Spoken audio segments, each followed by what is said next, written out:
Punk Rock Elite, a podcast about NoFX.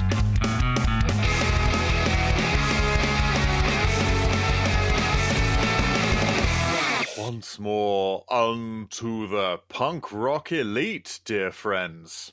Oh, that was good. I like that. That was all right, wasn't it? Yeah, I started off like Gail Good, and yeah, it's good. Welcome, Punk Rock Elite Podcast, a podcast about NoFX with me, Eddie French. And me, Red Redmond. Amazing. Well, we're back with another, well, not another album, another two albums. Yeah, this is the double album, not the double album, but No. I mean, a double album episode. It's a double album episode, and I'm going to go out on a limb and say I prefer this to double album. You know, I've actually I've probably only listened to single album and double album like once each. Like I don't really remember them much. So I know in our previous episode we were talking about how much the last two episodes, or rather our guests were talking about how the last two albums don't match up to what NoFX does. But my last proper experience with NoFX was First Ditch Effort, which I loved. Yes. So I should probably get round to listening to those properly. Well, yes, Niall of Nihilism of the Midlife Punk podcast would argue that you're probably in a preferable position to people who went out and listened. That's his position. I do agree that those two albums, for me, aren't vintage, but they've got some good stuff on there here and thereabouts. Some really good stuff in some cases, but I don't think either of them, for me, match up to First Ditch Effort. We're getting ahead of ourselves. We are. How have you been doing? You've been okay? I'm very well, thank you. Yeah, I'm doing good.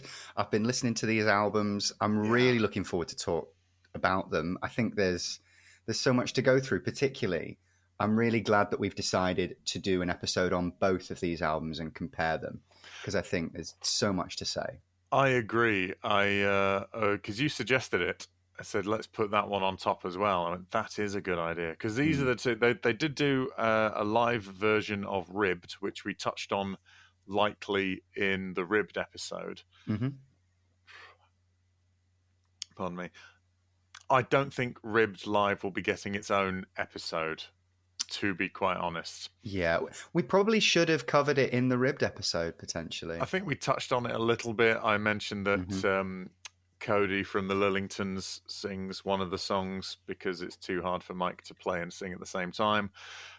But I don't think there is a great deal to say about it. It's weird as well because it was released in 2018, but I think it was recorded in 2012. Yeah. We sort of sat on it for 6 years. Anyway, it's that's the only thing I'd be mainly interested in finding out about, I've got to say, is that why was it 6 years on the shelf? Anyway. It's going to be a good one. I don't know that we have really anything more to add. So what we'll do is we'll jump straight in. If you've got any vibes on it, then comment in our socials or punkrockelitepodcast@gmail.com. And whilst you warm up your typing fingers. Sure. We will jump on this music cue and see you in the main body of the episode. Don't worry, we're back again now. Back again. You can't get rid of us that easy because we've got a lot to say about I Heard They Suck Live, and they've actually gotten worse live. I remember when I was getting into NoFX, this is, the names of these albums is one of the things that made me go, oh, okay, there's something about these guys. I think these might be some of my guys. I think this might be my kind of music. Yes. There's just something about the honesty, I guess, the self-deprecation of naming a live album I Heard They Suck Live. Yes, absolutely. The funny thing is that I think as far as performance goes, they've actually gotten worse live, that there were wrong chords played. There was actual genuine mistakes rather than, forgivable, enjoyable sloppiness. Yeah, absolutely. I mean, there's, I can't wait to get stuck into this because I think I Heard They Suck Live. I mean, I'd argue they very much don't suck live. They're actually quite tight in this first live album. But you are right. When you get to They've Gotten Worse, they are well, drunk. Yeah, And yeah, maybe more drunk. Yeah. Well, but yeah, I think they sober up throughout the album. yeah. Um, but both albums for me, the standout star, and I know I'm starting strong, but Eric Sandin, man, Yeah, like wow, yeah, yeah. like Smelly is holding these albums together. Well, he is the sober one in all of them. So Yeah. this is yeah. So it was recorded. I heard they stuck live, recorded on the 8th and 9th of January, 1995, at the Roxy. They didn't name the club because of royalty reasons. Basically, they didn't name the venue, or they'd have had to have paid the Roxy. Hmm. So they avoided that. 40 minutes long, which makes it quite long for a NoFX album. But I suppose it's got the chat in between though. it does, quite short for a NoFX concert. It's normally about an hour. But yeah, it's there's yeah, so there's oh wow, okay. So tracks 1 and 19 are hidden and not listed on the back cover, which is a minute and 3/4 of brackets witty banter. And at the end, the crowd leaves. You hear the sound of the crowd leaving as Nina Simone is played over the PA. I suppose she's the voice of reason over the PA. I mean, Nina Simone was many, many things. Reasonable was not one of them, Lord Mother. So, yeah. So we've got in it, so there's 17 songs, leaning sort of heavy on the sort of. I mean, there's only a couple from Punk and Drublick, Hmm. some from White Trash, and some Ribbed. Very little from anything earlier. I think is like Beer Bong, obviously. Six Pack Girls. Yeah. Is and Life of is Riley, Drink You Drive You Spill. I'm talking out my arse. Yeah, there's plenty. But yeah. Yeah, it's a nice mix though, and I do think one of the most obvious differences between these two albums is obviously this one's coming out in 1995, so it's right off the back of Punkin' Drublick. Mm, So I mean, I think it's a great live album, but I do think it's at a point where NoFX's back catalogue isn't what it's going to become. Like there's a lot of big albums on the way in the next few years. So, they don't quite have the catalogue of songs that we know and love of NoFX, but sure. it's a great album and they do Yeah. put together a good set list. Yeah. It's really, really great. Whereas they've actually gotten worse live was recorded January 30th and February the 1st, 2007, and released in November 2007. Mm. So obviously that means that there's a lot more. There's Wolves in Wolves Clothing, Pump Up the Valum. I think Wolves in Wolves Clothing is the most recent release from when they were recording this album. So there's a few on there. Oh, I didn't even notice that. But yeah, you're completely right. Yeah, Moron Brothers. Yeah. And really interesting here, I think, with the track listing. There's not a great deal of Punkin' Drublick on here. 1, 2, like particularly not like the bigger 3. tracks from Punkin' Drublick. Like there's no Leave It Alone. No, there's 3. There's Linoleum, Punk Guy, and The Bruise. And like I suppose obviously The Bruise and Linoleum, big tracks from Punkin' Drublick, but Punk Guy isn't necessarily a standout song for me. And it's really interesting, obviously, coming off the back of their most successful album, to only do 3 tracks off of that album. Well, I suppose, let me see. So recorded January 95, and Punk and Drublick was released July 94. So it hadn't even been out 6 months. Right, sure. So maybe it hadn't permeated. Maybe White Trash and Ribbed were still, because who wants to be seen to be liking the new album the best? Not punks, am I right? Well, maybe as well. Like you don't like. I don't know exactly what the view was at the time, but maybe Punk in Drublic was an album that grew into its reputation. You know, I think of films like The Thing, which I think is one of the greatest sci-fi films ever made. But it kind of blows my mind that it flopped when it came out and it didn't do very well on release. Because I'm like, but it's The Thing. Like, what was better than this? Like, I don't know. So I wonder if there was a similar thing here where upon its release, people didn't quite realize how great it was. Maybe. I mean, yeah, Shawshank Redemption became a hit on home video. Yeah. Cinema didn't, and now it's topping all of the, most beloved things. People say, Shawshank's one of those safe answers to your favorite film because, you can just say it. But that was out when it came out, really. Sort of considered a bit of a flop. So, because it was a Stephen King adaptation, but not a horror one. Yeah, and it's Frank Darabont as well, who he has done stuff that I personally love, but like The Mist and parts of Walking Dead. But he's not an out and out star as far as it comes to direction. Yeah, if Spielberg had done Shawshank, it would have been a 10-gallon big-titted smash the moment it walked out of, onto the red carpet. But, that's it. Anyway, I heard they suck live. So, thing I love about this album is when you listen to it with headphones, you've got one guitar in one ear, the other guitar in the other, bass and drums down the middle, mics down the middle. Yeah. Melvin's voice is sitting alongside his guitar. Hefe's voice is sitting alongside his guitar. It's and the same with They've Gotten Worse. And I understand that's how live albums work, but it's really, really nice to hear that kind of a mix.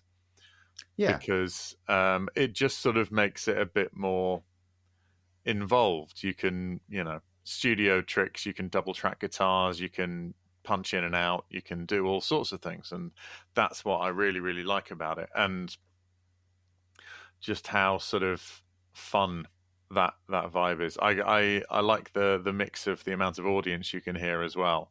Yeah, that's really, really good. So, anything that's standing out for you on Heard They Suck Live? I mean, I know I've mentioned it, but I do need to reiterate. For me, I mean, the listening to these two albums I've just been blown away by like Smelly, basically.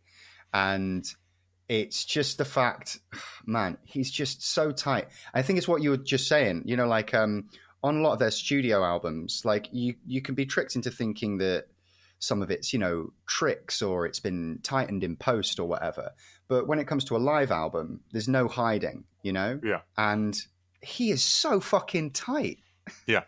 I was just listening to They've Actually Gotten Worse live. My girlfriend was around and I mentioned like, oh, their drummer actually doesn't use a double kick. He's actually just that good. And she was like, what? Like she actually like couldn't believe the idea that he's playing a lot of these songs without a double kick drum. Yeah. The wonder of any NoFX Smelly drum cam video. You're like, oh my god, how's he doing that? Because he doesn't look like it's any great effort for him. It's madness. It's really, really mad. Ryan Green, who actually produced I Heard They Suck Live and Punk in Drublic, partially responsible for the fat sound. He said that Eric Sandin has got the best right foot in the business. Like no one is that rock steady. And it really, really shows on both of these albums, but particularly I think Heard They Suck Live. There was a bit which song is it that goes from being, it's like dead fast and then it goes to the do do do do do do. Moron Brothers. Right. Like when that bit hits, I knew it was early on in the album, but when that change, like the change in tempo hits, I just remember being like blown away by the timing on Sandin for that. And I just think it keeps them all together. Yeah, absolutely. I think, pardon me, I think my preferred performances of several of these songs are on this album. Mm-hmm. Certainly Life of Riley, Moron Brothers, I think, as well. The Bruise. I'd argue that I think this album is better played. I think it's got better musicianship. I think they're tighter in this album. I do prefer the track listing on They've Actually Gotten Worse. But Yeah, I agree, because it's got there's a wider spread to choose from, and yeah.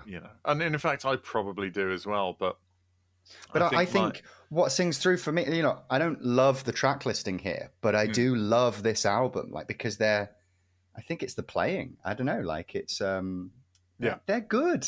yeah, I think like Beer Bong and Six Pack Girls Mm-hmm. are great on this album, Yeah. and they're not particularly. I'm not particularly fond of those songs. Beer Bong's all right, but they're and some Same of with the You Drink, You Drive, You Spill. Like that didn't yeah, really stand out for me on the album, but yeah, on this live album, it kind of does.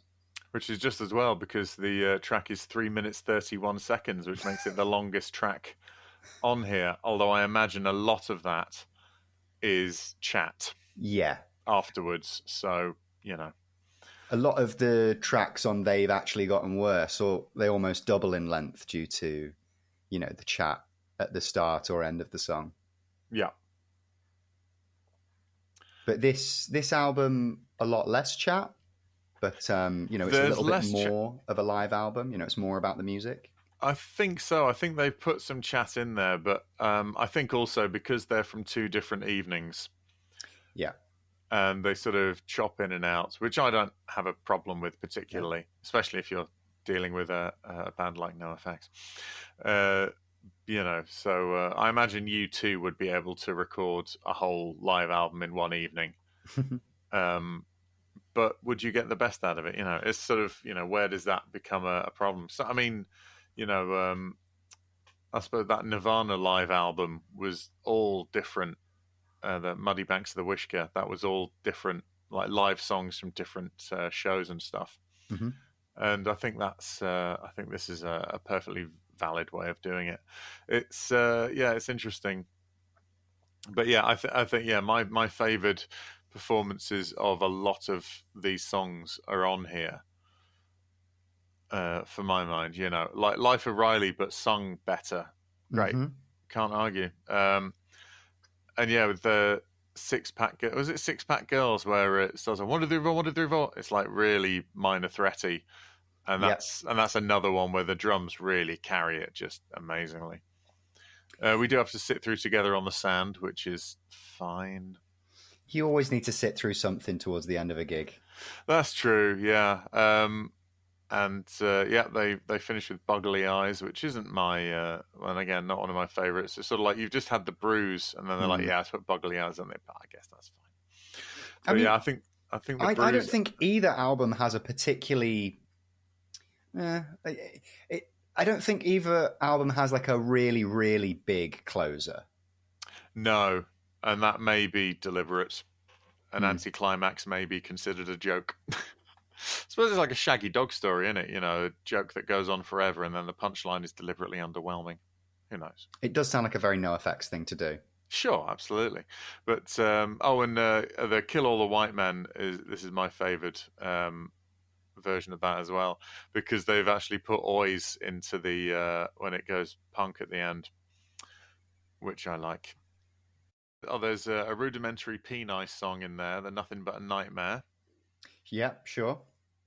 Which is the first time I heard of Crass or Rudimentary Peni. I've never heard of Rudimentary Peni. They, I think they had, they were an anarcho-punk. They were like in the sort of art anarcho-punk thing, like Crass. They were sort of, squatting types and all the rest of it. I've not really heard a great deal, but they were quite experimental in how they approached stuff. It was that kind of end of the punk thing. But if you the Big Drag on single album is considered to be quite Peni influenced, if you would countenance such a phrase. Which I certainly won't be doing again. But yeah, so that's right. We've had a look at that. Let's have a look at They've Actually Gotten Worse. I and then we can start comparing these maybe a little more. Perhaps that's a good idea. one thing I do think is great about these live albums Yes. is I love the album artwork for both. Um, Yes. I slightly prefer they've actually gotten worse. I think they've actually gotten worse might be my favorite NoFX album cover. But I love the cartoon work on this. I think they've really captured their audience. Yes. I think they've been very generous in how young they've made their audience, but yeah, overall, yes, I think yeah, no, I do like it. I remember I heard They Suck live. The front cover, it's just I think the audience look a lot more angry on the Heard They Suck live. They're like flipping them off. They're like looking either bored or like furious. Yeah. It's really funny. Whereas they've actually gotten worse. The band sort of just look a little bit disappointed. Yeah, and interesting with that because obviously this came out in like 2007, so this Yeah. is much later. And this would have been around the same time as we recently did an interview with the Midlife Punk podcast, Mm. and they were saying how they'd been to see NoFX earlier in their life around this time, and they described them as kind of bored on stage and kind of like over it. Yeah. And this is a little after that, but it feels like they're still a little bit in the same mind frame of, what is Yeah. this for? Well, yeah, it's yeah, I think so. It's I appreciate that as an artist because yeah, sometimes same. you do feel that about your own art. Oh, And absolutely, yeah. Oh I'm no, I mean, always, like you mentioned U2 earlier. U2 would yeah. never pretend to be bored with what they're playing. Like they would always pretend that they Oh, are loving it and it's they their would best go out work. and be U2 because a lot of people are counting on U2 to be U2, and if Hmm. they don't do that, that's a problem. So yeah, I'm just going to say it must be tough, but fuck Bono. So I feel bad for which one, Larry. Sure, maybe Larry's having a bad time. But well, it's the same. It's the same. Where we have both done gigs more than we'd care to remember, where we've turned up only to be told, right? If anyone out there is thinking of getting into stand up, get used to this phrase. Oh, you should have been here last time. It was full, because Hmm. that's what people who run gigs will tell you. You turn up and you go, "All right, so when are we letting the audience in?" Oh no, they're already in. Those 4 people. So hope you're going to enjoy the gig you're about to do because you are doing it. You go, oh, all right, then fine. And you it's very unfair on the 4 people who actually turned up if they're just going to have a load of people go, oh fucking hell, can't believe no one turned up, except for you or whatever. So you have to sort of try, and sometimes you don't manage it, but you have to try to make it look like you're really enjoying yourself. That's just how it goes. So yeah, I totally understand the urge to not do that, and I think that's a good thing. But yeah, so they've actually gotten worse live. This one, oh, I mean the track listing's a lot longer. Yeah, it There's is. no sort of intro or outro, as it were. There's a song called Intro, but and Glass War, They and do the is it 8 songs in 6 minutes they do. on this album, which obviously helps to bulk up the track listings. Yeah. There's one song that's only 20 seconds. Fuck the kids. Yes. Absolutely, but also the it's also 20 minutes longer than Heard They Suck live. It's just shy of an hour long. Mm-hmm. So this is a big slice of no effects for the price of a regular CD. So that's pretty good, really. And you've got you've got more, like you say, a more diverse backlog to pull from, and Mm-hmm. it is a much more recent heavy thing. There's a lot of errorism, Pump Up the Valum, So Long, Wolves, You know, there's one from Ribbed. There's one from White Trash. Yeah. I don't think there's. Oh, yeah, there's a couple from Punk and Drublic, but but there's a lot of stuff from EPs. Mm-hmm. And I think it's quite reflective of what it would be like to go and see NoFX at the time. Yeah, absolutely. Yeah. I think it's got, as I said, I think it's got a better track listing. I think it's got a bit more of a satisfying track listing. Like, as you said, if you went to see them live, I don't think you'd be disappointed with the songs that you hear. I think the biggest difference in this is they really lean into, the chat in between songs, like Yeah. having fun on stage. And I'd argue that, whilst this album is called "They've Actually Gotten Worse Live," I feel like what it almost could have been called is "They've Actually Started Having More Fun Live," because they Yeah. are enjoying themselves. Yeah, absolutely.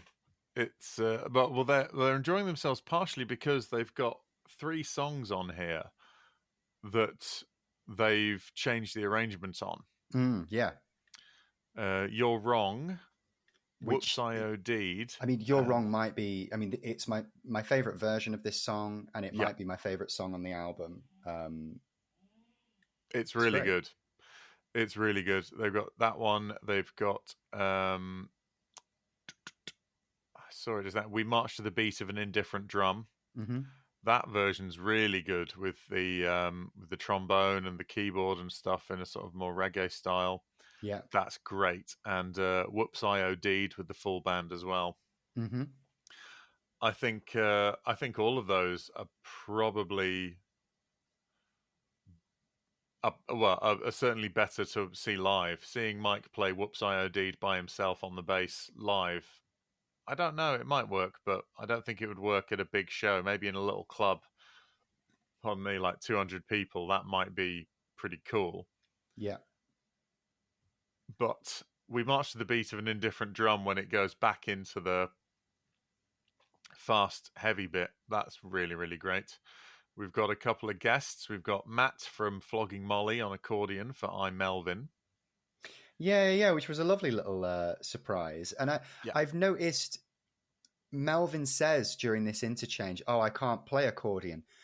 But he can now, can't he? I'm pretty sure that I've seen him play accordion since. Oh no, he can play accordion, and I think he probably played it in the studio, but I imagine he can't play it. He certainly can't play it to the level Matt Hensley can. Absolutely, yeah. And Matt Hensley is insane on accordion. So I think he's probably doing a bit of self-deprecation because they used to finish when they finish with theme from an NoFX album. Yeah, that he plays. He'll stay on stage for ages just playing it, and then he plays "Can't Help Falling in Love with You" as well for a bit of a change up, which is fun as well. So he can do it, but I don't think he could do it and sing at the same time. So fair. But it is, but it sounds great. It's such a good version, that one. It sounds really, really great. And Sarah Sandin sings vocals on Laurie Myers. I wondered who that was. Yes, it's Smelly's wife. Oh, that's lovely. Isn't it good? Really, really great version of Laurie Myers, I've got to say. Obviously, the original. Oh, the album version, one of my absolute favorites, and Kim Shattuck is sort of peerless, but Sarah Sandin sounded great on this version, so very happy with that. Yeah, absolutely. I mean, it's a great album. I do think that it's almost like, the music isn't the most important thing to this album. It's, you're getting like NoFX as a whole, which, the music is a part of that. But, it's more about the jokes in between the songs than it is actually playing the songs well. Yeah. I like think, that. Yeah, no, I think this is a much more reflective. I don't know. I didn't see NoFX in 1995, so I don't know whether I Heard They Suck Live was a sort of reasonable representation of them. But I did see NoFX sometime around 2007. So, Yeah. in fact, I probably saw them. I think I saw them in. When did I move to Madrid? I know, but anyway, I saw them around this time, definitely, and I get the impression that this was what it was like. And You I know, also feels think real. that this is it's not miles away from what they are like now. Yeah. They are, I think they are more like they are on this album than they were on I Heard They Suck Live. Mm. And, you know, like, I mean, I would have seen them first maybe a few years after this, but like there's still a lot of, you know, like I've seen them fuck around and mess up songs and Yeah. joke about that almost to a fault. Yeah. Well, one of my favorite moments on this is a genuine non-cynical piece of silliness, which is when someone in the crowd called Amy asks to be said happy birthday to. Oh, yeah. And he goes, "Oh, happy birthday, Amy." And she goes, "Hooray." He goes, "Wait, that was you? You can't ask for yourself." All right, we're going to play. And they play their happy birthday song. Yeah. And it starts off with the bass ding da da ding da da ding da da ding da ding, and El Jefe Yeah. just starts singing "Summer Summer Lovin', Lovin'. Happy Blast," Yeah.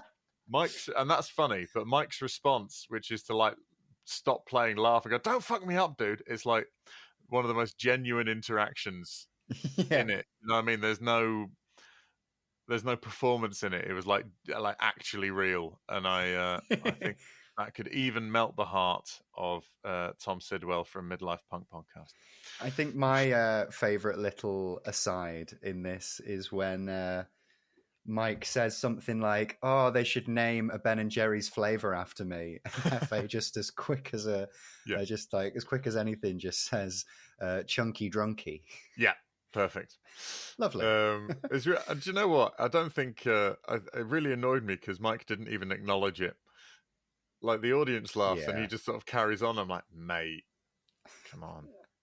But Hefe's an improviser, so you know he'll just push through that. Hefe's a funny guy, man. You know Yeah. what? Listening to this album specifically, Mm. I think I might change who I said my favorite NoFX member was. Really? Yeah, man. Like I don't like. I've been living with these Eric Melvin tinted glasses, and Sure.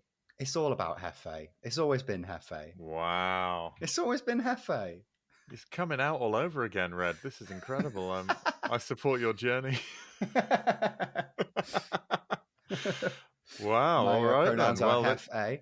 Well, imagine that in a non-interview episode where Hefe finally gets off the mark. This is big news. He's like he's breathed life into this band, and I think live is where you really see it as well, because he's not just, you know, the best guitarist they've had and, you know, a great trumpet player, but he's funny. I think he's the funny. He's like a walking episode of The Simpsons. He's got that style of humor. He does all the voices. He is. He's like good era Simpsons. You know, he's a bit racist, but yeah, sure. we love it for some reason. Yeah, it's great. There's nothing wrong with that. Yeah, no, apparently he just gets a free pass on all the Jamaican accents he does when he's doing reggae. I was thinking that, actually. It's like, kill all the white man. He's just like, yeah, whatever. I'm just going to go straight into this ludicrous patois. All right, well, you know, you do you. Or someone else, in fact. But who knows? It's, I don't know. I think, well, I'm not going to excuse it. It is what it is. But, you know, for some reason when he does it, I find it funny. There you go. Cancel me. Finally, we'll get some notoriety. Next week will be Punk Rock Unleashed.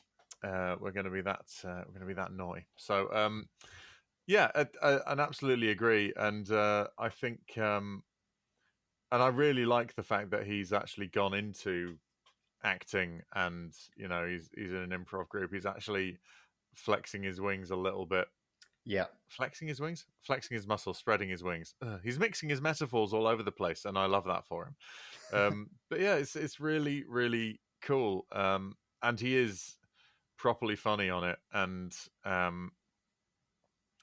there's yeah, it's I think certainly Mike appears a lot funnier when he's got Hefe working with him. Yeah, Not Pierce, definitely. because he is funny, but the whole thing works a lot better with the two of them. Well, I think Mike's a little bit meaner, and I think that he needs someone who's a bit more comedy orientated alongside him to balance that out. And I definitely think he gets it on this album. I also much more understand why Hefe changed from, he jumped ships from being playing with Mark Curry to Yeah, NoFX, and I know that he was playing much bigger venues with Mark Curry, yeah, and then suddenly sleeping in a van with NoFX. But I can see why he's made that change when he suddenly gets to be. I mean, I when I like he's almost like the second front man of NoFX. Like he yeah, talks as much on stage, and I can see. I really do understand like why you'd want to be a part of this band as opposed to just being the guitarist of another band.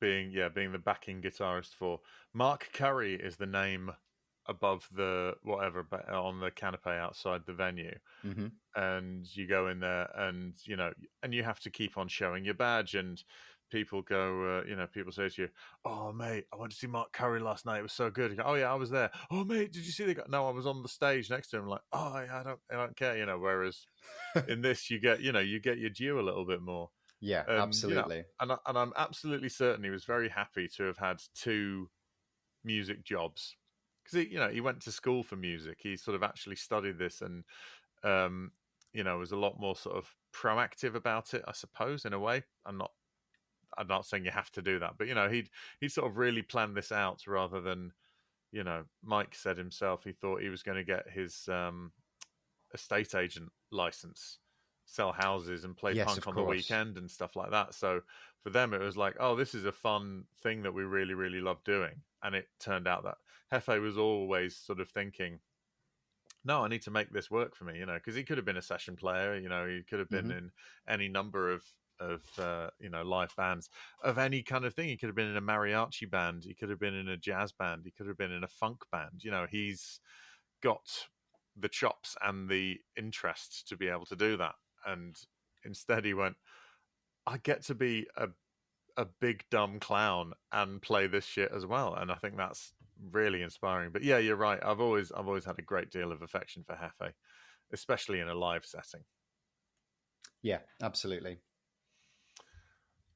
So there's and I think in fact, if anything, there's more banter in Gotten Worse than Heard They Suck. Much, much, much more. I Yeah. think that's why it's kind of obviously like there's a lot more tracks, but they do the 6 tracks in 8 minutes or whatever, which is making up a lot of that.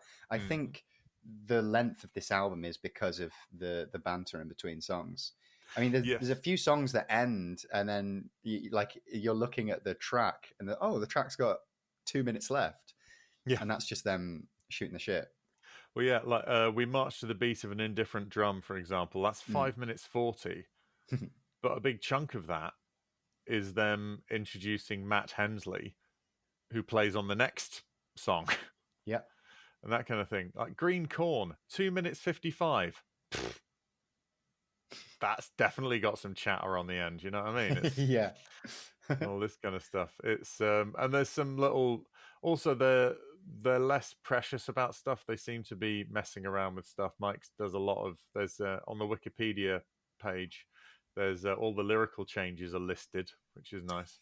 Great. Yeah, yeah, yeah. And there's some really interesting some on purpose, some not. Well, yeah, but I think these are all of the actual ones. Yeah, because a friend of theirs died the morning that they recorded one of these things. OD'd on a golf course. So in Whoops, I OD'd, he changes it to golfers like to test the limit instead of assholes like to test the limits. Yes. Stuff like that, and it's hey, grieve how you will. Um, but yeah, longest line features Green Day in it because of the same chords as Basket Case, but released 2 years earlier than Green Day. I wonder. Yeah, very interesting that. And I think that's my favorite fuck about on this album, like Yeah. where they do just go into Basket Case on Longest Line. I think it was again one of the first things that was played to me when I was introduced to this album. Like, oh, you've got to listen to this. Look, they actually just take the piss out of Green Day here, Yeah. and it's delightful. Yeah, but I mean, they are friends with some of Green Day. Oh So, yeah, but that's. It's that thing, isn't it? It's a bit like when Stuart Lee got a load of grief for making fun of Michael McIntyre, mm-hmm. and he's like, I only made fun of him because he's the biggest comedian in the UK right now. Yeah. If it's not personal, it's just the status in relation to my own. Yeah, absolutely. And I think this is precisely that. It's like, well, who else is the biggest punk band? Oh, I'm sure Green Day don't consider themselves a punk band or whatever. It doesn't matter really. But they came from the same thing. Yeah. They come from the same source, and so it's that, or because I don't think Blink-182 were around 2007. It was a bit of a fallow period for them, as I recall. Oh, is that not around the period of American Idiot? American Idiot came out in like early noughties. No, I was just saying rather they chose Green Day rather than say Blink-182. Right, yeah. Blink-182 for our American listeners. They get so angry if you pronounce it wrong. Who also do get a name drop in this. They make some comment about, hey, this isn't a Blink-182 concert. When you're showing your breasts. Yeah, it was that kind of thing. It was that. Yeah, it was that thing. Like, this isn't a Blink-182 show. What which is fair enough. I mean, I do remember at seeing Blink-182 at Leeds Festival one year, fairly soon after all the small things and stuff like that. So it must have been 2000 or 2001. And no, they were actively encouraging the exposing of breasts like they were Motley Crue or something. And I was like, it's like Revenge of the Nerds. Just like, oh wow, we're suddenly cool. Right, let's act like fucking. Oh yeah, gotta see them knockers. Thanks, love. Oh yeah, it's just like, come on, guys. But yeah, so they have a go in that sense. But and that's kind of funny. A little harsh, but whatever. Hello everyone, Eddie here. Red and I hope you're enjoying our show. If you have been and would like to help us make it a little more easily, then you can donate to us at our Ko-fi page, which is ko-fi.com/punkrockelite, or you can look in the show notes for our link tree. If you can't help us financially, we totally understand, but would love it if you spread the word to other people who would like this podcast. We thank you for your continued support. We massively appreciate it. Back to the show. It's weird. They seem less hurried in They've Actually Gotten Worse. Yeah. It might be just because they've edited down the banter in the Heard They Suck Live. But I mean, I'd be surprised if that was the case. I'd love to know, and if anybody does know, do get in touch. But I think at this point in 2007, I think that they are just a much, much bigger band than they were in 1996. I mean, this is off the back of War on Errorism, which I understand did raise their profile quite considerably because, like they were doing a lot of cross promotions with other bands, with other artists, doing the whole Stop the War effort, and like War on Errorism, which I can't wait for us to get to. I would argue is probably their most commercial album. Oh, which was, sorry? War on Errorism. Would you agree with that? Sorry, I missed you again. Oh, I was just saying War on Errorism was probably their most commercial album, I'd probably argue. The one to a degree. Let's have a look here. I always thought Franco-American sounds very mainstream for them. One of my favourite NoFX songs, but it does sound more radio play-y. I think, do you know what? It's got a lot more song-style songs, like verse, chorus, verse.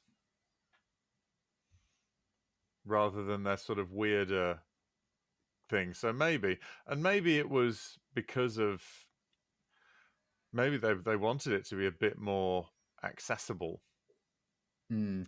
because of uh, because of that sort of the message that was in it.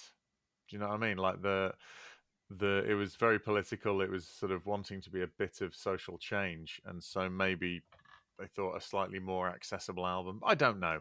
I'm speculating, but yeah, I think War on Errorism is probably I think it is the most accessible album now you think about it.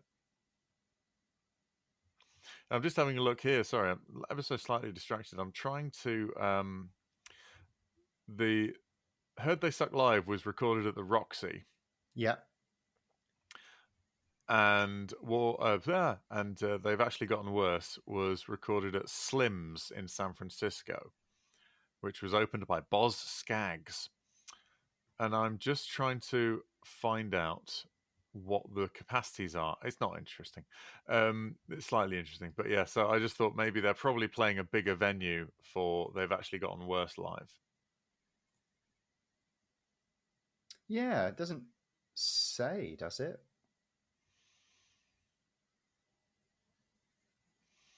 No idea, but I mean I'm going to safely say that in 2007, NoFX were playing bigger venues than they were in 1995. Yeah, absolutely. So I don't know why I even went on the side there, but I yeah, mean, I think you could even like cite the album artwork. Even kind of gives you a clue. Like, oh yeah, no, you're I heard they suck the album artwork. It looks like a tiny little hardcore gig, but then they've actually gotten worse, and you can see there are actually they're a spreading back, sea aren't of they? people Yeah, like quite far off into the distance. you're absolutely correct. Yep, that was Almost looks more like a festival stage. well. You get to wear the deer stalker for this episode, Red, but that's absolutely quite right. Yeah, yes. But yeah, I think there's really a they've actually gotten worse live. There's some absolutely wonderful performances in it. Standout tracks for me, I really like What's the Matter with Parents Today. Mm. The three changed songs, You're Wrong, Indifferent Drum, and Whoops I OD'd. Laurie Myers, I'm Telling Tim. But I like that whole, uh, 8 songs in 6 minutes thing. And that's obviously like a bit of a staple of what they do live Mm. now. I've seen them do a similar thing live a lot. They Oh, normally yeah. do, try and put together a few songs, cut them down, make them a bit shorter, and just run them one into each other. Yeah. And one thing I think is quite interesting, because obviously this is before Coaster. This is a couple of years before Coaster. We've mentioned that they're, whilst they're having fun on stage, we kind of get the feeling that they're getting a little bit bored with their own music and playing live.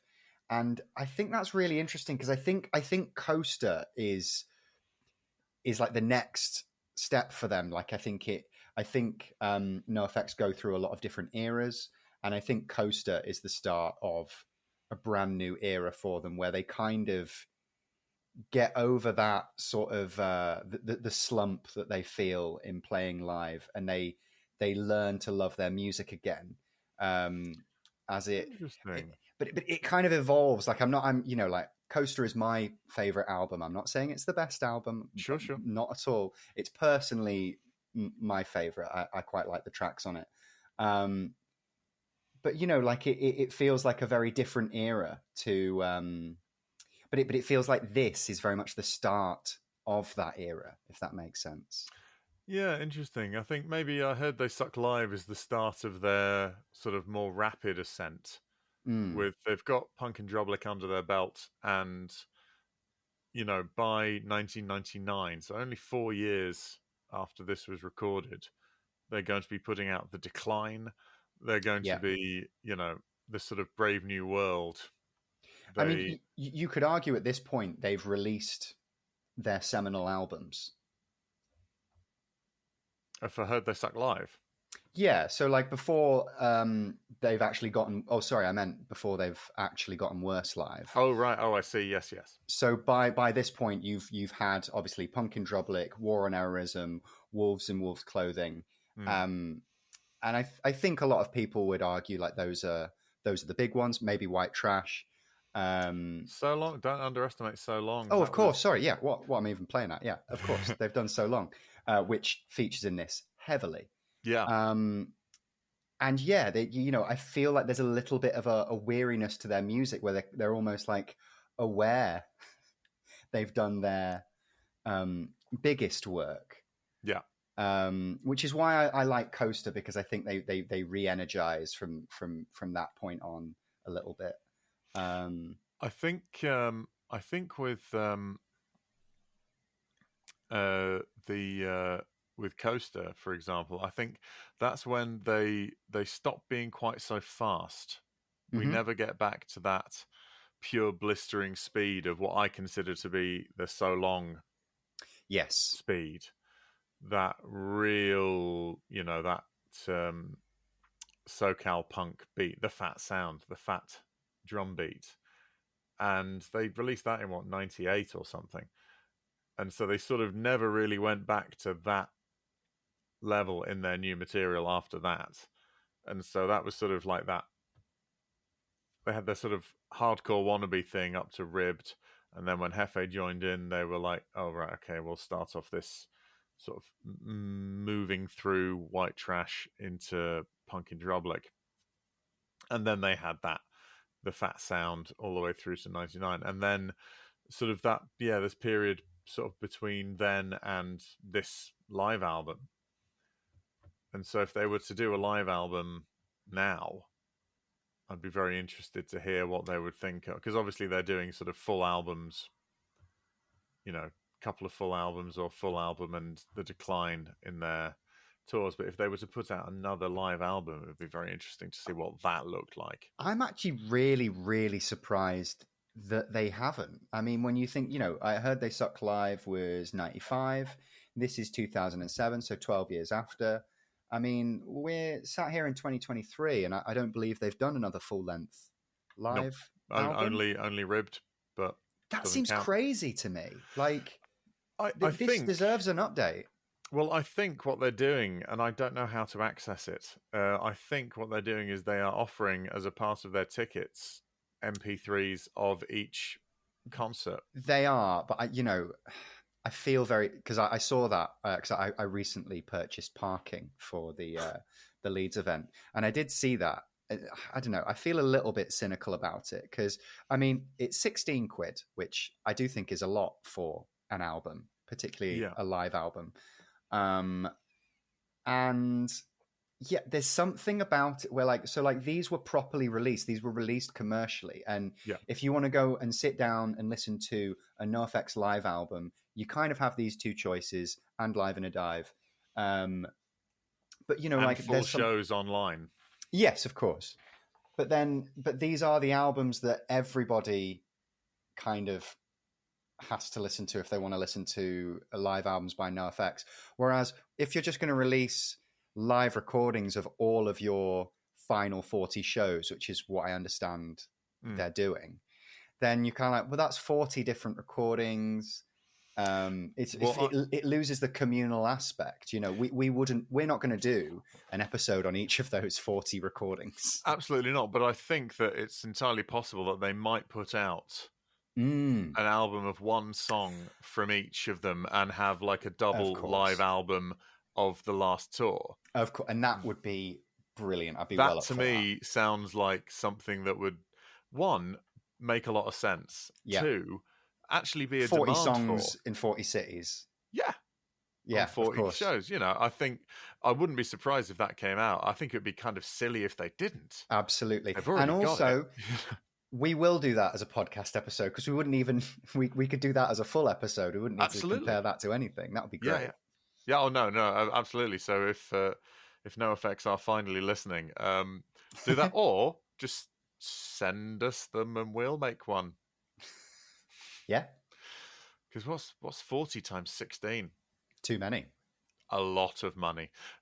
So yeah, I mean that's it. Because the thing is, I did basically at the time I could just buying the ticket. I could just about afford the ticket, the fees, the parking, all the rest of it. Mhm. And now I was like, oh, now I could afford to add that on, and I couldn't find out how to do it. I nearly did it, but then I forgot. I didn't realize it was 16 quid though. That is a lot. It's a lot for a live album. But then I don't know. I suppose an album gets cheaper if more people are going to buy it. So they go, well, we sold this many tickets. How much do we need to break even to pay someone to actually record it, master Mhm. it, put it all together? It does, people should be paid for that. And so, who knows? Anyway, but yeah, so that's interesting. Yeah, I think. What are your highlights from Gotten Worse? Gotten Worse. You're wrong. I think is my favorite on this album. Um, I do prefer the start and the middle of the album to the end. I think obviously Laurie Myers is great, Mm. but it's something about the final songs, even though it's got Green Corn in there, which is one of my absolute favorites. Yeah, That I don't know. It loses me a little bit towards the end, but the banter and the interplay between the members keeps me interested throughout. yep, Um, Eat the Meek is one of my favorite NoFX songs, and I know it's quite different to a lot of their stuff, mm. but it's done so well here. Oh And yeah, again, Longest Line. I know it's again quite a I'd argue it's probably one of their most mainstream singles. yeah, But it's so good, and yeah, obviously, the addition of the basket case line yeah. um, makes it special. I think it's also nice to hear it here where Mike isn't straining to sing it, Yeah. because on the recording, which I do love, it sounds like an effort, Hmm. and it sounds like less of an effort here. Not that he's giving less of an effort. He's just better at singing it now. Yeah, absolutely. What Yeah. about what about you? Mm, What are your highlights? um, I think it's a really good version of Franco on American.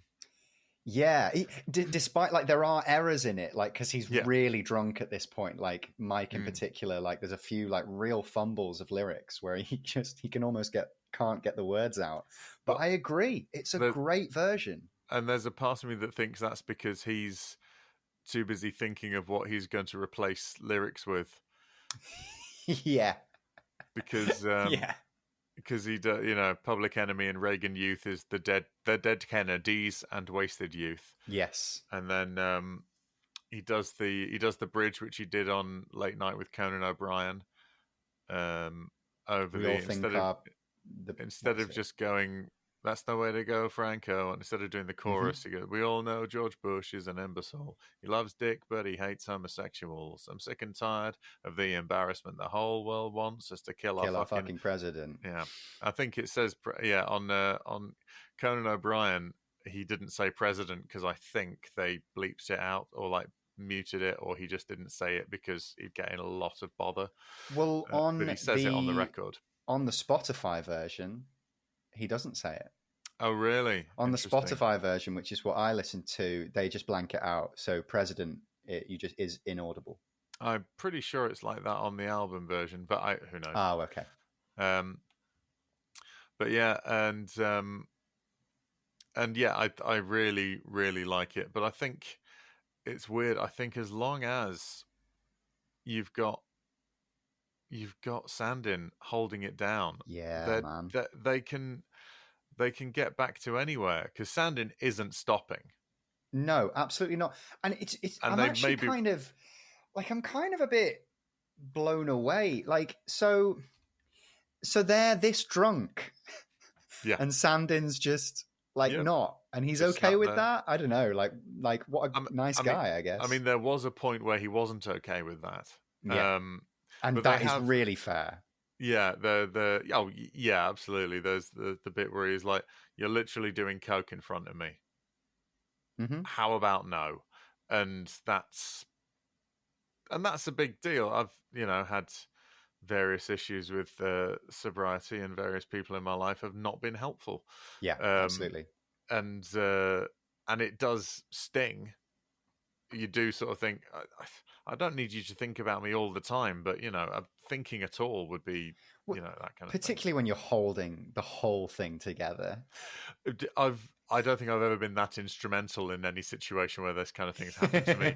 So even more would I have been annoyed at that point.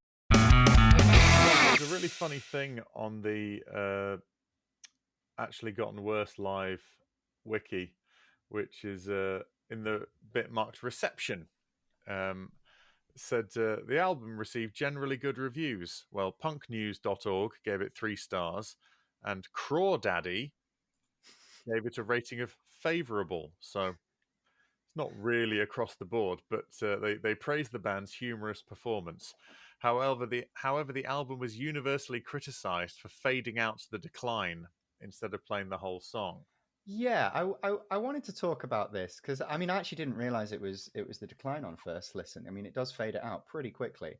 Yeah, but you hear the crowd go bonkers. Yeah, absolutely. And well, if you want to listen to the decline, you can go and listen to the decline. I don't know. I feel like the album's long enough. Yeah, I think it's really funny. Yeah, I just thought that was possibly the best joke in the entire thing. It's like, yeah. Nah.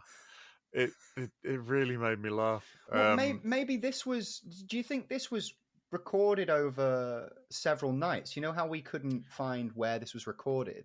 Could this have been? It says just a collection of recordings. It says that it was recorded on January the 30th and February the 1st of 2007. Oh, okay. So over 2 nights, similar to the first one. The first one was 2 nights as well, 8th and 9th of January 1995. Yeah. Okay. But yeah, the Roxy, it was recorded at the I heard they stuck live. The first one was recorded at the Roxy, but they didn't give the name or location of the club because otherwise they'd have had to have paid a lot of money. But then they revealed it later after some sort of statute of limitations was lifted. So, on the Gotten Worse Live, they say that it's recorded at Slim's in San Francisco. Oh, okay, sure. So, for whatever reason, they,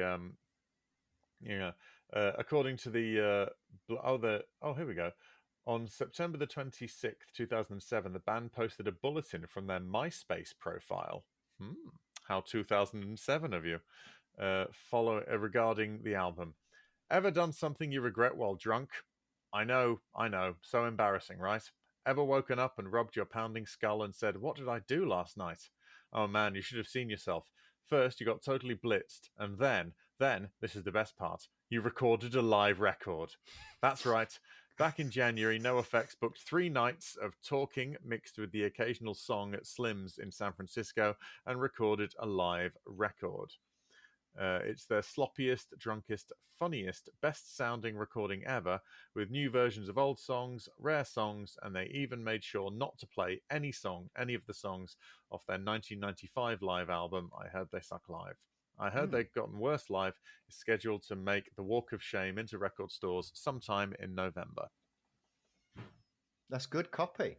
It's not bad copy, is it?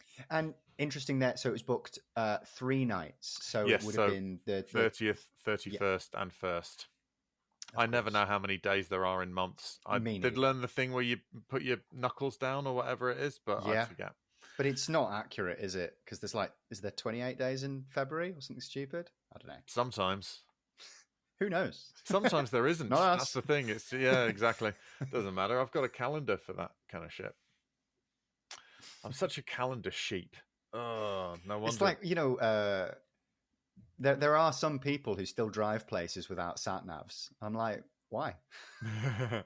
Well, Waze is a bit different because that'll tell you if there's like a diversion and stuff like that. People update but it won't tell you if a road has a fucking 40-degree incline.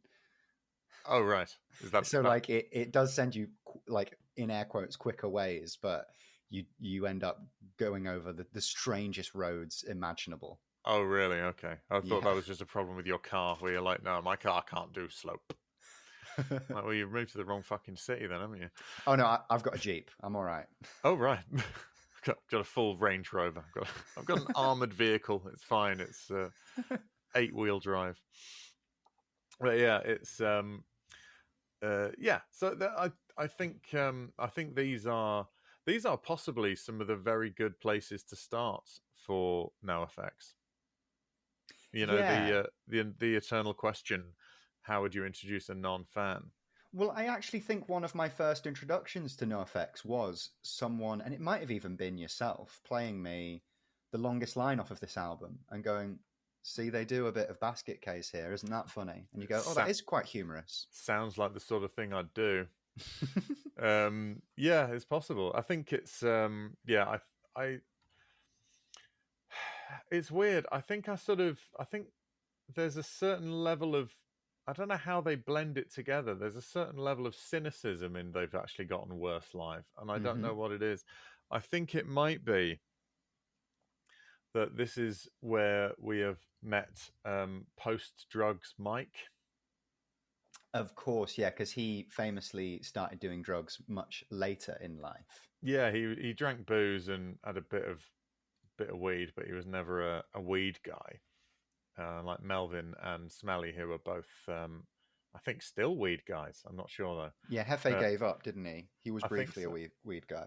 I saw a video when they were in Denver, because Colorado's got legal weed, and he literally said that it was a video that was put up the other day, like from one of their last, the Final 40 show, and he literally just says, "Has anybody got any weed? I couldn't sleep last night. I'm having this pounding headache." And someone throws like a cigar tube, I suppose it's a weed tube now, onto the stage, and he picks it up and he opens it. He tips it into it. He's like sniffs the tube, tips it into his hand, and like literally like is there with like slack-jawed amazement at this joint he's just been thrown, and then hands it to his like tech.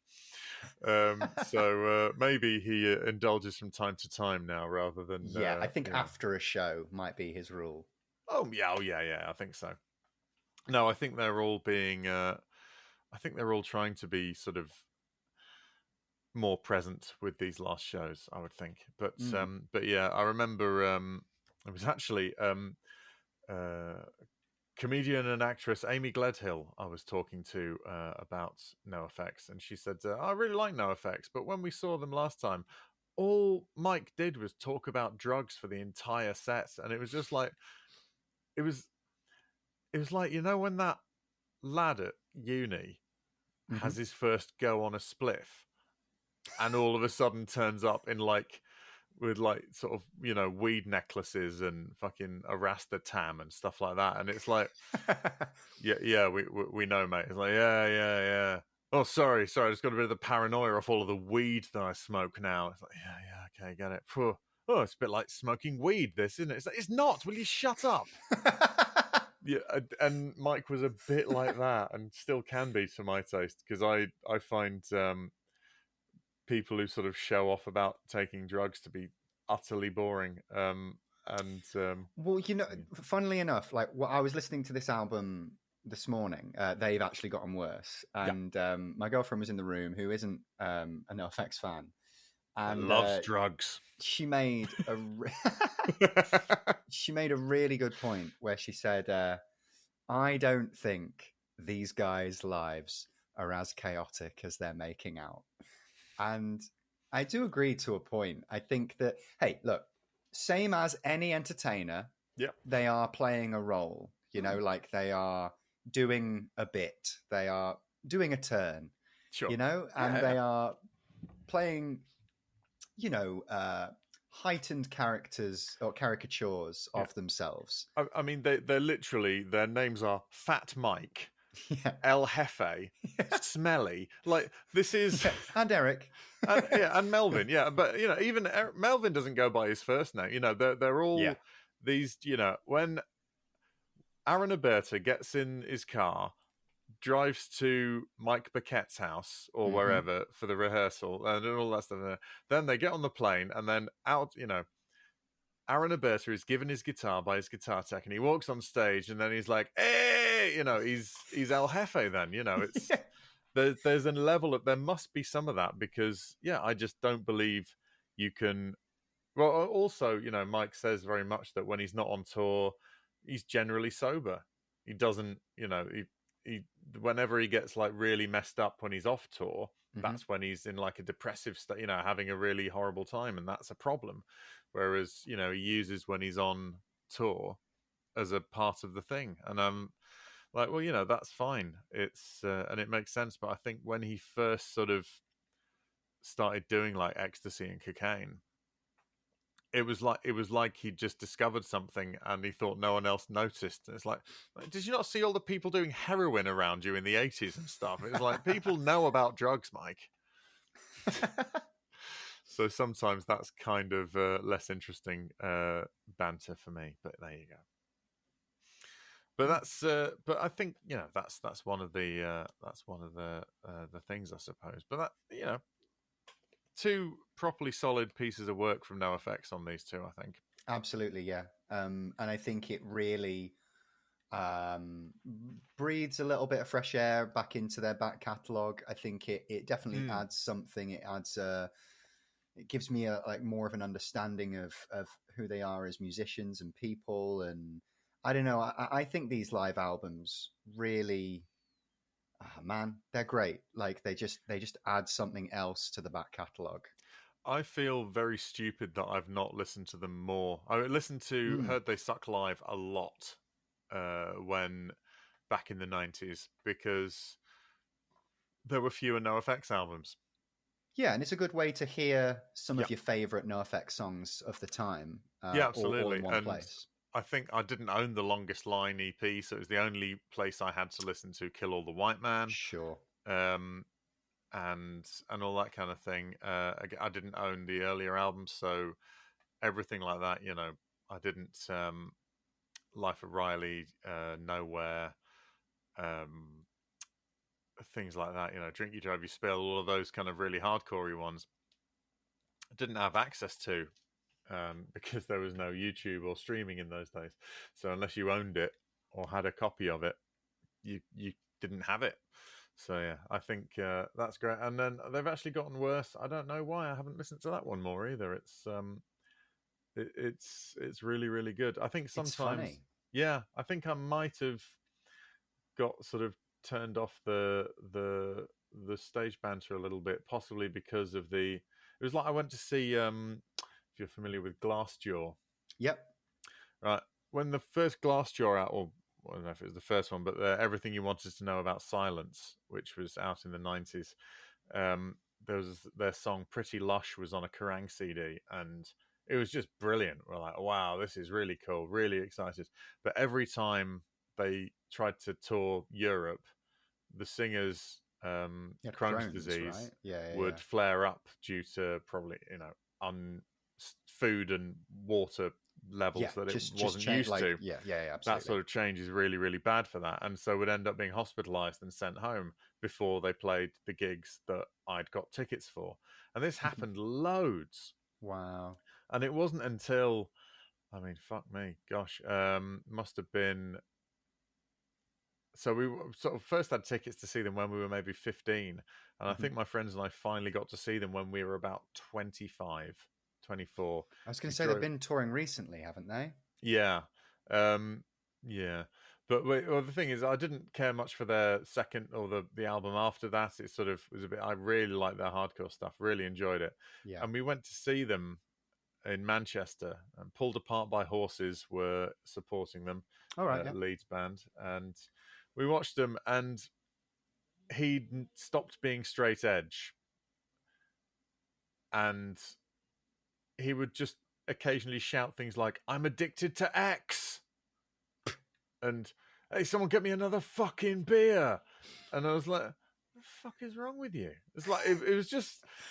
I was just like, what? Okay, fine. Yeah, all right. Let's sing more about, heartbreak and how people are mean to you and stuff. And so no wonder they're mean. You shout at them. Yeah, exactly. Well, someone has put on their mean trousers, haven't they, Darren?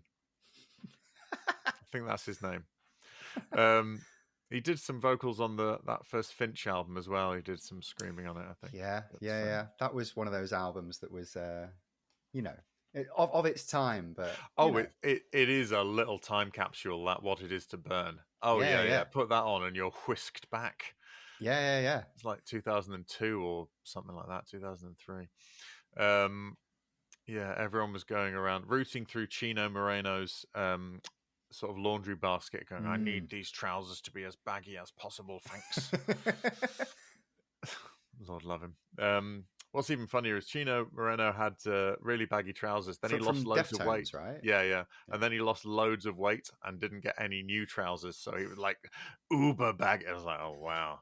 That guy is the newest of all the metal. Bless him. I like Deftones. Anyway. Yeah, Deftones are great. I've seen, I was once at Download Festival and I was watching Pennywise in one of the tents. And I worked out that if I just stood maybe about 2 meters outside of the tent, I could simultaneously watch Pennywise and Deftones on the main stage. Wow. I could like it was kind of incredible. Like, goodness me, that's something. Yeah. No, it was really, really good. Good day. And I think that was the day where I think NoFX played later. I think they then headlined the second stage. Oh, cool.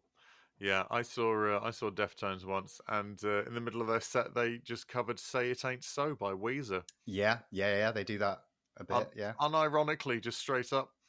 Yeah, a lot of very confused, aggressive blokes. They're going, "What?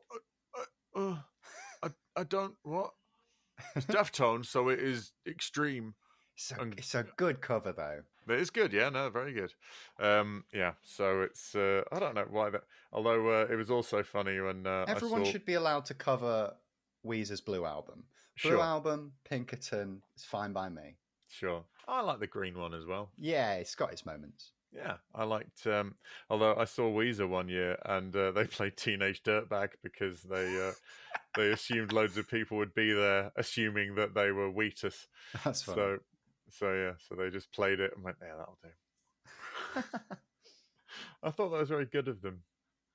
No, it is, isn't it? And it's it's a sign of what music was like before Google and the internet had a stranglehold over our culture. Like.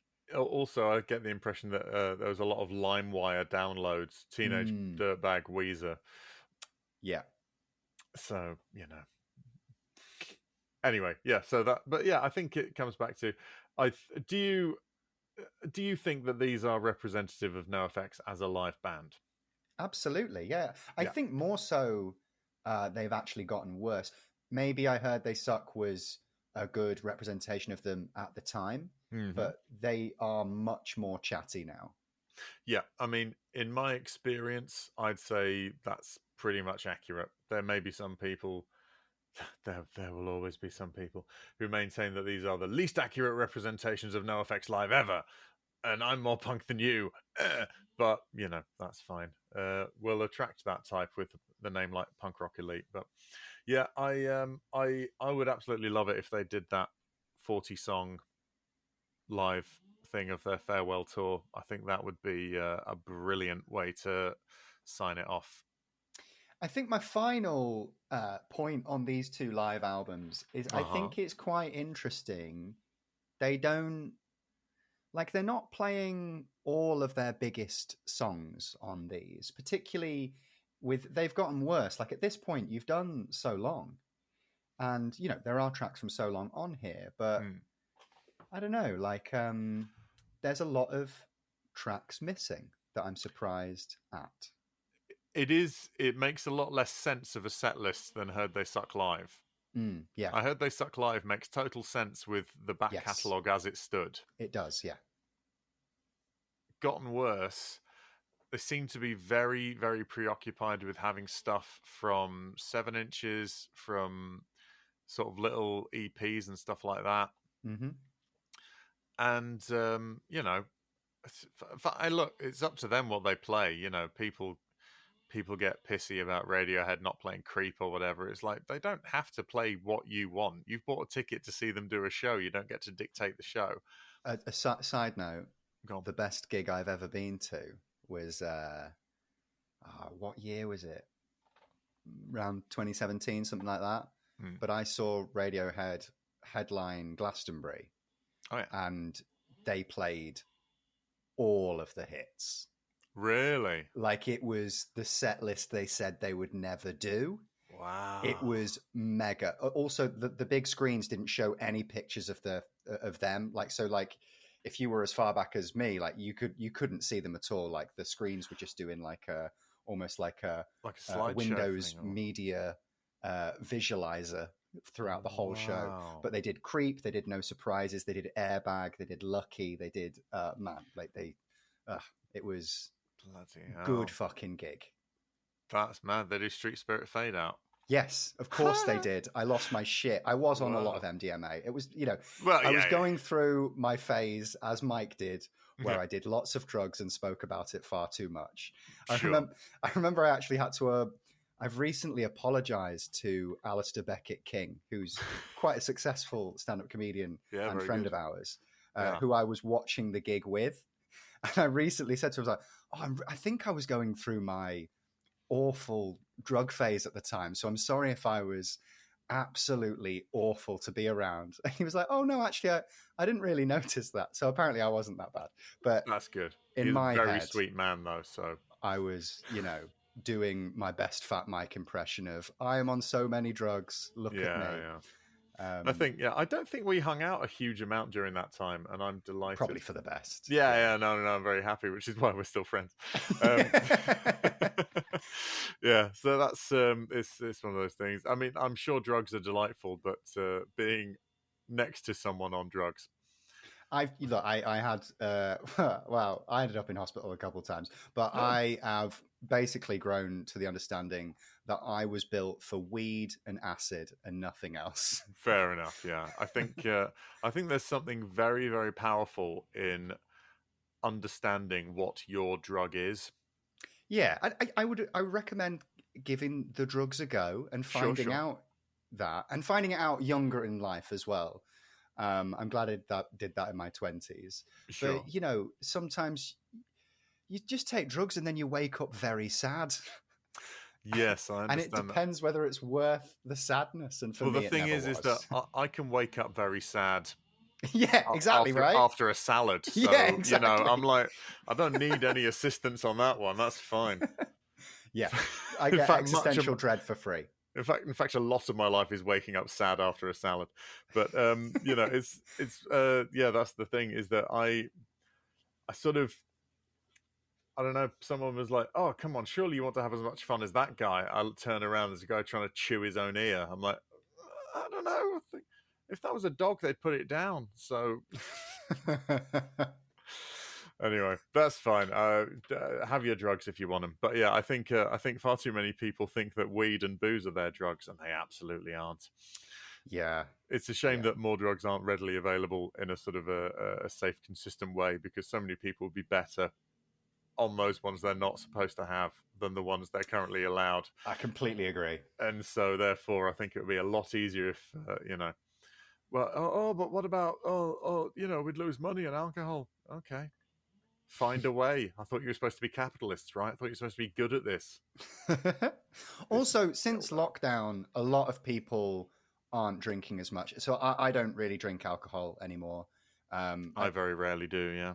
Hardline rule with it, but I generally don't. Hmm. And so do a lot of people aren't drinking in the way that they were pre-lockdown. And so venues currently are adapting to, being of course, many drinkers. And, it's happening. Trends change. It's just how you got to get used to it. That's just what happens. That's one thing I was going to say about when you were talking about how NoFX are playing their characters on stage, mm-hmm. or their amped up versions, even if they don't realize it. I imagine they are. That's how it is. That's part of the thing. It's much like when we've both seen this as stand-ups, when there's an act who's a comedian whose act relies heavily on who's drinking tonight, and then do a load of stories about being drunk. Yeah, I've seen people buy half a pint of beer, ask for a pint glass, pour it into the pint glass, walk on stage and go, oh, who's drinking tonight? Oh, they'll have a few sips, maybe even finish that. And then they're still perfectly fine to drive home afterwards, but giving it off as if they're like, oh, I'm off to get mangled tonight. And it's like, okay. Yeah.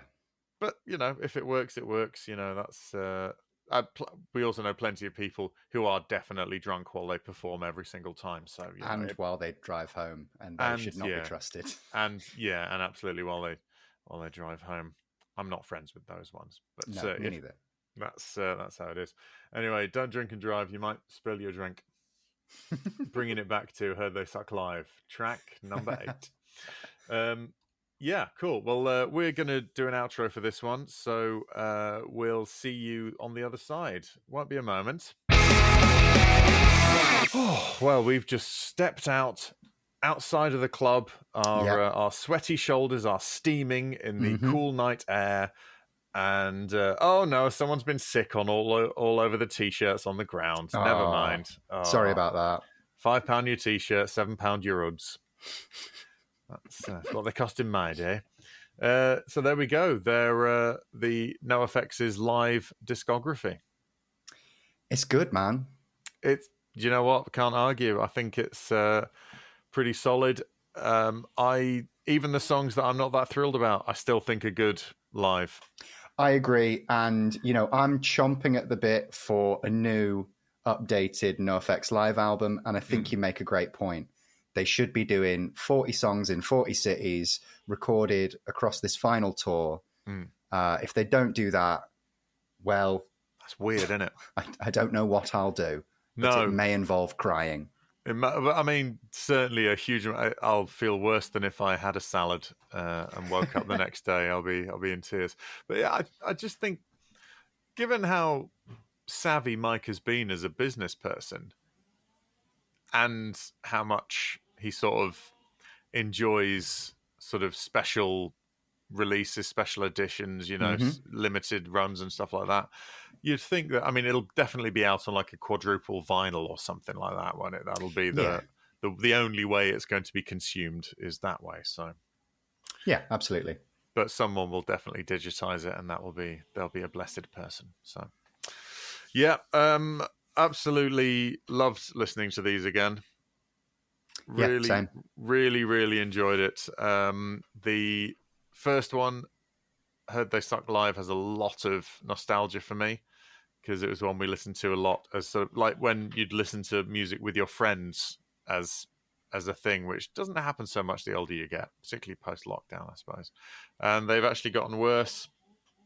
I remember enjoying that one a lot. I think I was living in Madrid at the time, and so that was something I'd have on, and I was going around public transport, but going to work and stuff like that. So two very different vibes. Yeah, one of them I was a working adult in a foreign country, which felt very grown up, and the first one listening to when I only had to shave once a month as opposed to twice a month like I do now. But that's so I think absolutely get on those. If you want to hear what NoFX are going for in the studio, certainly in the first one, definitely have a listen. Absolutely. Cool. Well, if you have any feelings on their live work, be it stuff that you've seen, or are there versions live that you prefer? Are there versions live that you don't think quite match up to the album version? Do let us know. punkrockelitepodcast@gmail.com. Anything coming up that you want people to know about, Red? I'm busy with work. I am promoting shows at the Lead Mill, where I book and promote all of their comedy tour shows. So we've got plenty of stuff coming up, including some very special shows that are yet to be announced. But head to leadmill.co.uk, look at the comedy listing, see what we've got coming up. Amazing. That's the main thing I'm working on at the moment. Cool. Sounds good. Well, I've got some stuff coming up, I'm sure. I might even update people about it. Discount Comedy Checkout is the name of the improv group I've alluded to many times and that I'm in. We're mainly around Leeds and the northeast of England at the moment, but we've got some other stuff in a little while, we'll be spreading out a bit, I hope. And you can, if the idea of improv doesn't make you sick, come and watch us. We can't guarantee we won't be sick. No, I'm doing that thing where I make fun of it before anyone else can, because I know you will. So, anyway, come and see us then. But until then, do let other people know about this. Tell people about it. If you think they'll dig it, let them know, because we'd love more people to hear this, because we have a great deal of fun, and we think it'd be cool if people were able to share said fun. So anyway, thanks so much, Red. Thank you, Eddie. Take care, everybody. Bye-bye now. Goodbye. Thank you for listening to Punk Rock Elite. It was a Pick Scraped and Fruitcake co-production by Eddie French and Red Redmond. If you're not following us on Instagram or subscribe to the podcast, please do. The main theme and production was done by Eddie French. Please contact us at punkrockelitepodcast@gmail.com. Thank you.